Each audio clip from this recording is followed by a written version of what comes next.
You're at an amusement park when you decide to go down a water slide that shoots you into a large pool.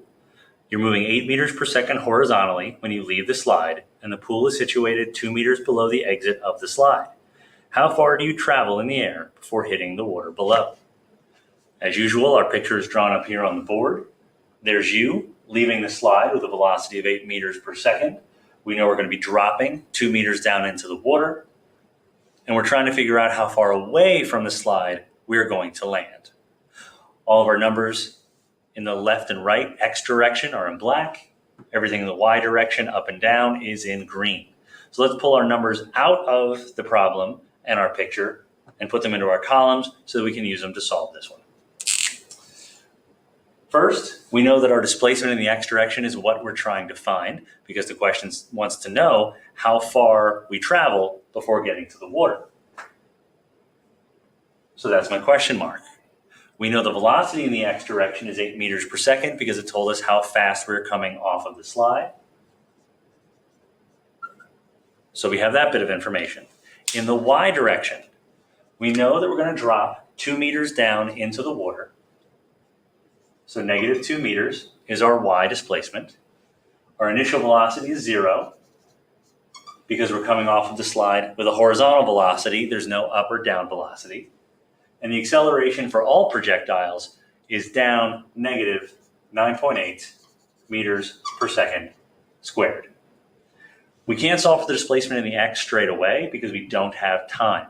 But we can solve for time in the Y direction, use it in the X to solve for the displacement. To solve for time, I'm going to use the equation that does not have VF in it because VF is a number I don't have and don't want. So the equation I'm going to use is D equals V naught T plus 1/2 AT squared. V naught is 0, which means my V naught T term is going to go away, leaving me with D equals 1/2 AT squared, which is going to make my math a little bit easier to do. Solving for time, I have to get rid of the half. So I'm going to do that by multiplying by 2. So on the left side, I'll have 2D. And to get rid of A, I'm going to divide it. So that's going to be my denominator on the left side.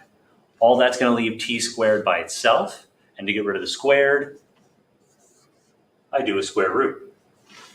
We're now ready to plug our numbers in and then put them into our calculator to solve. So 2 times D, which is negative 2 meters, divided by A, which is negative 9.8 meters per second squared. And all of that is going to be under the square root symbol. That will give us time. If I plug that into my calculator, I get 0.64 seconds for time. I can use that time in my X direction now in order to solve for the displacement. So 0.64 is how long I'm going to be in the air. Knowing that I have a velocity of 8 meters per second, I can figure out how far I'm able to travel. We're going to use our constant velocity equation because in the left and right direction for projectile motion, that's constant velocity motion. So D equals V times T. There's no algebra to do because it's already set up for displacement. I just have to plug in my numbers. So D equals 8 meters per second multiplied by a time of 0.64 seconds. When I plug that into my calculator, I realize that I'm going to land 5.15 meters away from the edge of the slide.